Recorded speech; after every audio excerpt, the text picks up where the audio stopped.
사랑의 죽음과 구원, 그리고 시. 사태는 우리가 신을 생각할 수밖에 없는 방식으로 전개된다.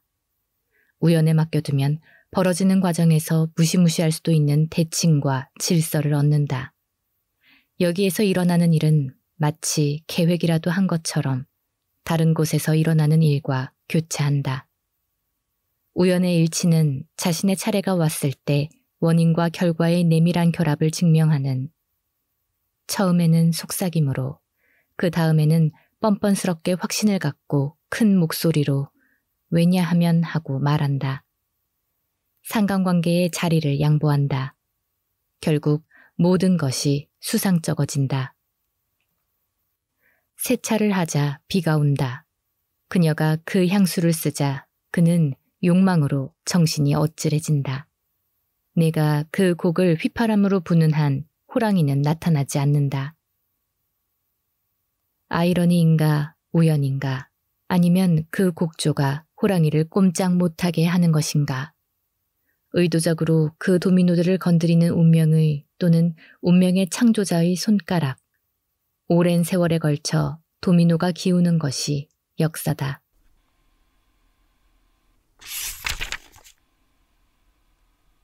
(2년) 전 나의 친구이자 스승인 시인 헨리 뉴전트는 갑자기 두 번째 결혼이 깨지면서 고뇌에 사로잡혔다. 돌이켜보면 늘 조짐이 보인다.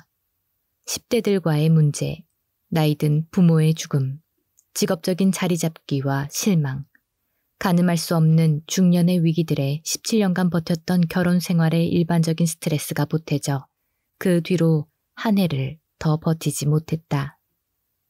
그들은 켄터키주 남동부의 한 작은 주립대학에서 그가 영문과 부교수이고 그녀가 학생이던 시절 만났다.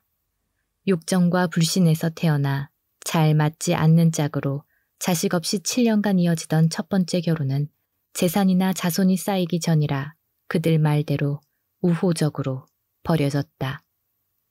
헨리 뉴전트는 30이지만 소년 같은 잘생긴 얼굴에 종신직 교수를 향해 나아가고 있었고 이렇다 할 감정적 짐은 없는 것 같았으며 서가에 꽂힌 첫 시집이라는 형태로 문학적 저택의 계약금을 지불한 상태였다. 이제 전 뉴전트 부인이 된 여자는 막 10대에서 벗어난 비범한 미녀로 거무스름한 이탈리아인이었으며 시장에 내놓을 만한 학위의 소유자였고 그녀 나름의 욕망이 있었으며 남자 형제들과 함께 자라난 여자들에게서 보이는 남자들과 관련한 문제에서의 용의주도함이 있었다. 그러나 그녀는 단지 그런 부분들의 합 이상에 이를 수 있는 몸과 마음의 속성들의 소유자였으며 헨리는 이후 20년의 많은 시간을 운문으로 그것을 판독하며 보냈다. 그리고 그녀는 그가 늘 트위드를 즐겨 입는 문인과 서정적이고 억누를 수 없는 시인 사이에서 균형을 유지하려고 노력한다고 보았고 그런 균형에 끌렸다. 그가 그녀의 안쪽 허벅지의 희디 흰 빛깔, 배꼽 밑의 짧은 털이 그리는 어두운 선, 자신의 옆에 누운 그녀의 몸의 곡선을 잘 만든 소네트와 빌라넬과 세스티나의 주제로 삼는다는 사실은 그 초기에는 매력적이었다. 하지만 20대의 여자들이 호의를 시와 교환하고 뮤즈가 되는 쉬운 의무에 따뜻한 태도를 보이는 반면 30이 되면 경계하게 되고 40이 되면 그것을 프라이버시에 대한 침해이자 정치적으로 공정하지 않은 행동으로 여긴다. 그들은 뮤즈가 되지 않으려 한다. 그들에게는 그들 나름의 이야기가 있다. 하지만 그녀는 그때 20이었다. 그들은 홀딱 반했다. 그들은 결혼했다. 오하이오로 이사했다. 자식들을 낳았다. 무척 행복한 듯 했으나 그녀는 37살을 맞이하기 직전 어느 날 나에게 전화를 걸어 이제는 못 견디겠다고 말했다. 쉬고 싶을 뿐이다. 더는 견딜 수 없다. 그녀는 아들들을 데리고 뷰익을 타고 켄터키로 돌아가 그가 서류를 받고 서구 세계에 너무 많은 남자들이 익숙한 법과 관습의 힘에 의해 추방당한 뒤에야 돌아왔다. 물론 나중에야 냉정하고 자세한 내용들이 서서히 흘러나왔다. 닭가공 공장의 중간 관리자 유형과의 바람, 그곳에서 생산하는 닭의 유명 브랜드는 지역 식료품점의 정육 코너를 자주 찾는 사람들이라면 금방 알 수 있을 것이다. 진단, 욕구, 경향에 대한 숨죽인 언급이 있었다. 그리고 불가피하게 가장 사적인 일들에 관한 공적인 이야기, 깨진 신뢰, 무너진 믿음, 상처로 나뉜 집안, 결국 친구들의 위로나 기도의 힘으로도 어쩔 수 없는 슬픔이 있었다. 그런 모든 사건은 슬픔이기에 그것은 특별히 완벽하지는 않아도 선하기는 한 사람들에게 일어나는 나쁜 일이었다.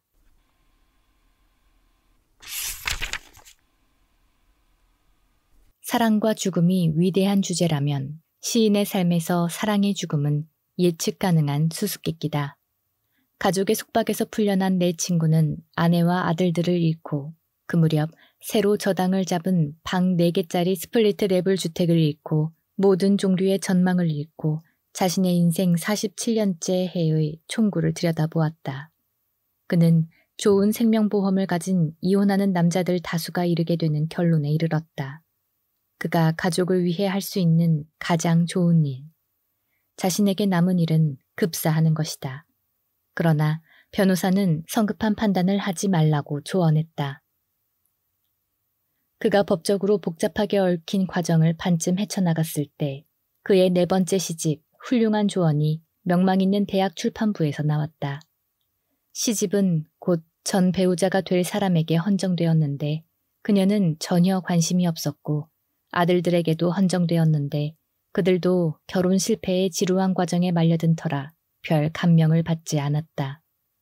워싱턴 포스트의 짧지만 뜨거운 리뷰도 그의 기분을 북돋워주지는 못했지만 한 번의 주말에 그의 시집 초판의 반이 팔리는 데는 도움을 주었다.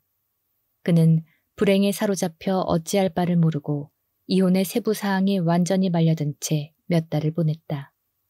변호사, 사립탐정, 선서증언, 신문, 훈련으로 보나 기질로 보나 학자이고 언어와 은어에 능숙한 인물이었던 그는 판례법과 판례, 정당한 이유 진술, 고소와 맞고소에 정통하게 되었다. 한 번은 그가 아들들을 미성년 자녀들이라고 불렀고 나는 이 일을 제기했다. 어머니의 지혜와 아버지의 두뇌, 아버지의 어두운 유머와 어머니의 갈색 눈을 소유한 이 아름다운 소년들이 소중하다는 말 외의 다른 말로 표현되는 것을 듣는 것을 견딜 수가 없었다. 그는 내가 그런 날은 절대 오지 않을 것이라고 말했음에도 법정에 서는 날에 대비해 증언과 최종 변론을 계속 작성하고 있었다. 양쪽 변호사가 요금을 청구할 수 있는 시간은 점점 늘어났다. 그들이 아이들의 대학 교육을 위해 절약해 놓은 돈을 모두 쓰고 나자 칼을 덜거덕거리고 일제 사격을 개시하는 대가로 돈을 두둑히 받은 양쪽 변호사들을 만나서 스시를 먹고 약탈물을 나누고 다음 주말에 날씨가 좋고 맡은 사건에 부담이 없다면 골프장에서 만나자고 약속했다. 끝이었다.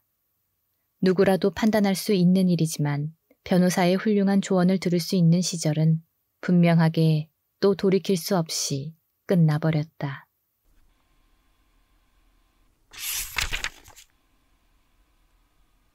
거시적으로 볼 때 오하이오 남중부까지 떠밀려온 슬픈 남자는 더 큰 슬픔들과 비교하면 하찮아진다. 늘 전쟁이 벌어지던 곳에서는 전쟁이 벌어지고 굶주림이 인구 전체를 조금씩 줄여나간다. 역병이 문화와 하위 문화들을 열에 하나씩은 죽인다. 가난한 사람들은 늘 우리와 함께 있다. 도처에 죽은 사람들이 있다. 그런 세계에서는 종신직이 있고 연금의 많은 부분이 남아있고 방문권이 있고 건강하고 할 일이 있는 백인 남자에게 공감을 일으키는 것은 어렵다. 상심은 눈에 보이지 않는 괴로움이다. 다리를 절뚝이게 되지도 않고 분명한 흉터도 없다. 좋은 주차장 자리나 자유로운 출입을 보장하는 스티커도 발부되지 않는다. 그래도 심장은 마찬가지로 부서진다. 영혼은 곱는다. 이 상처는 치료하지 않으면 치명적일 수도 있다. 하지만 법정 화폐처럼 피해자 지위를 나누어주는 세계에서 나의 친구는 인구 통계학적 위치 때문에 제도적 형태의 구조를 받을 자격을 얻지 못했다. 이혼하는 여자들은 자신의 삶을 책임지거나 학대 관계에서 벗어나는 것으로 보는 반면 이혼하는 남자는 손상된 물품, 참패한 아버지로 본다.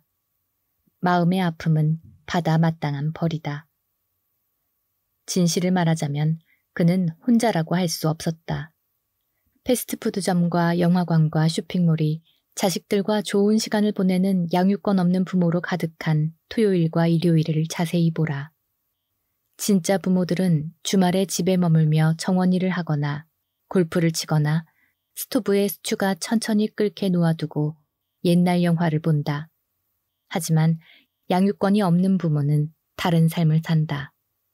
뿌리가 뽑히고 늘 분주히 움직이고 일주일치의 애정과 훈육과 인도를 패배하는 변호사가 늘 자유방문권이라고 부르는 것에 맞추어 넣을 수밖에 없다. 그들은 자식들과 가정생활 비슷한 것을 조금이라도 누리려고 무리를 할 수밖에 없다. 타코벨이 칠면조와 메시트 포테이토를 대신한다. 늘 아이를 기르기에 좋은 곳으로 묘사되는 고향의 메인 스트리트를 쇼핑몰이 대신한다. 주중 부모는 아이에게 속옷과 치아 교정기를 사준다. 주말 부모는 장난감을 사주고 반짝이는 미래의 디즈니월드를 찾아갈 계획을 이야기한다. 많은 사람들이 노력을 포기하고 아이에게 너무 힘들다고, 자신에게 너무 힘들다고 혼잣말을 한다. 너무 힘들다고. 처음에 두 뉴전트는 매주, 때로는 매일, 때로는 하루에 2번씩 전화를 했다. 나는 그들 둘 다에게 빚을 지고 있다고 여겼다. 그들 둘 다 10년 전 나 자신의 망가진 결혼이 해체되어 갈 때 기꺼이 내 이야기에 귀를 기울여 주었다. 그래서 나도 귀를 기울였고 무료 조언을 해주었고 늘 내는 만큼 받는 것이라는 단서를 달았다. 그녀는 내가 화해 이야기를 꺼내자 전화하는 것을 그만두었다. 그녀는 그것을 전혀 원치 않았다. 하지만 그는 계속 전화를 했다. 그는 화가 났고 가슴이 찢어졌고 사랑과 증오로 제정신이 아니었다. 나는 늘 공감하지는 않았다. 나는 그들의 자식들이 느꼈을 거라고 짐작했던 것을 느꼈다. 분열되고 혼란에 빠지고 완전히 무력했다. 그리고 이혼은 로맨스나 자살과 마찬가지로 그 나름의 전염력이 있기에 묘하게 위험하다는 느낌을 받았다.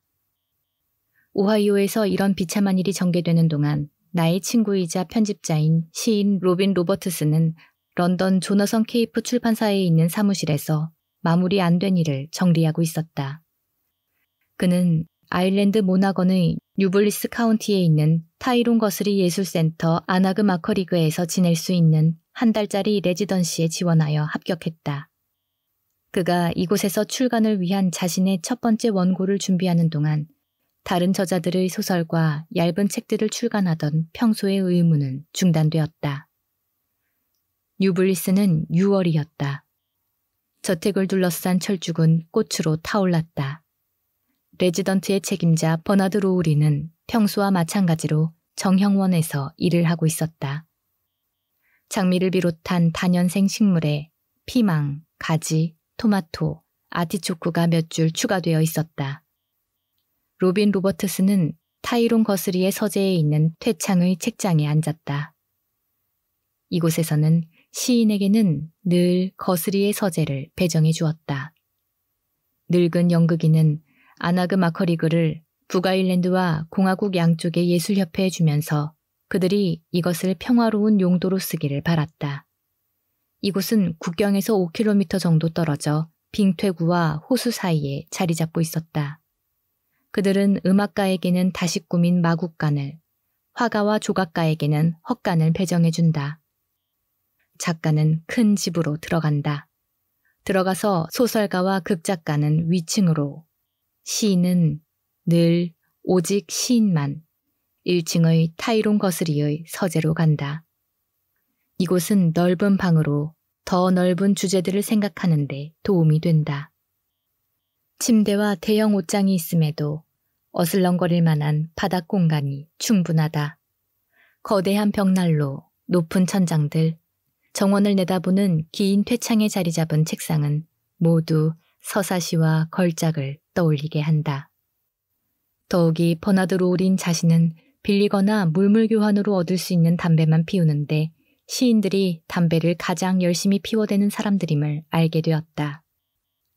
그 6월의 아침나절에 버나드는 열린 창문으로 몸을 밀어넣고 시인이 신중하게 손으로만 담배에 대한 대가로 줄 거래 물품으로 나의 누추한 정원에서 나온 녹색의 표본을 제시했다.